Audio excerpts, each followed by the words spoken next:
The vice president's reportedly hiring aides to help clean up her image and keep her presidential aspirations alive after numerous disasters like Afghanistan and the border crisis took a chunk out of her already infinitesimally low approval rates. I just want that to know. I threw that in there. It was that not was not in the prompter. Jessica, thank you. I just her abysmally low, horrific approval rating. So, Jess, be it. So listen, with Kamala Harris, I mean, Joe Biden's been struggling, had a tough couple of weeks with his approval rating, no doubt, to the point where he's actually competing with Kamala Harris. But she's never been particularly popular. Right. I'm not a Democrat voter. She did not do well in the primaries. Me. That's a stunner, I know. But her one job was the border, and she totally blew it. She's MIA.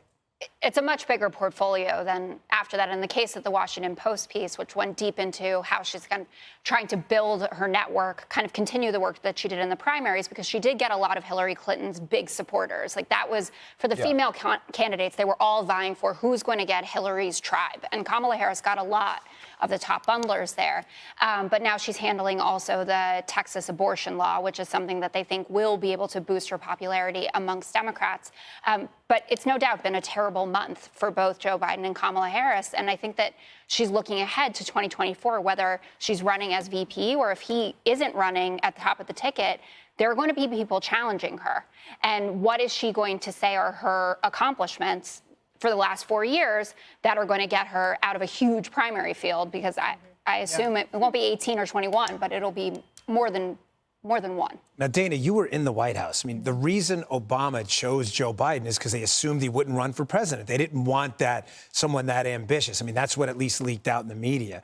I mean, was that the best idea to hire someone? Well, I think he also was looking for someone who would show some institutional experience, somebody like a steady hand on the tiller, that kind of guy. And he was a very good vice president for him. If you're thinking about loyalty to Obama, whatever it was, yes, sir, Mr. President, he got it done.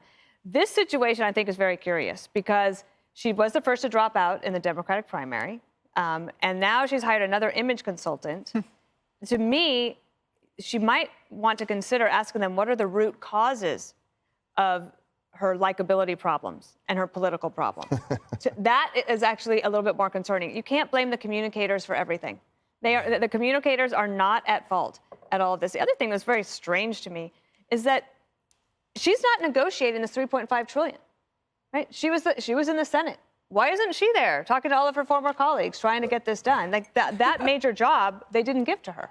Yeah. Joey? Listen, she was most popular when she was in the Senate and she was a bulldog against everybody they put up on to be looked at. If she wants an image makeover, she should do what a vice president does. They should let her be the bulldog for the administration. I mean, you know, friendly Uncle Joe was kind of the thing before we all realized how absent-minded he is. She's absent. Bring her back in and let her just attack. But unfortunately, Jen Psaki and President Biden does a pretty good job of that. You know, when the president stands up there and says, we're going to make them pay, you don't think he means a bunch of kids and some aid workers in Afghanistan, right? And so let her go be the bulldog. Katie, very few people know the border as well as you do. I mean, you've been around a border state your whole life.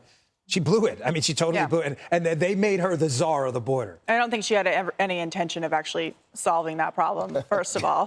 But I would say to address Dana's question of what is the root cause of her unlikability, the vice president's problems are created by the vice president. I mean, it's very difficult to hire an image consultant to change things when you have a background of having no real principles or policy positions that you stand on.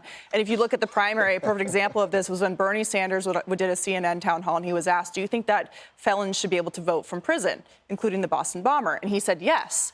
And Kamala Harris came out after that and was asked the same question, and she just followed his lead, which got her into a whole bunch of trouble. And so I don't think that no matter who you hire in terms of an image consultant, based on the fact that she has no real principles, she's not going to improve. Hey, Sean Hannity here. Hey, click here to subscribe to Fox News YouTube page and catch our hottest interviews and most compelling analysis. You will not get it anywhere else.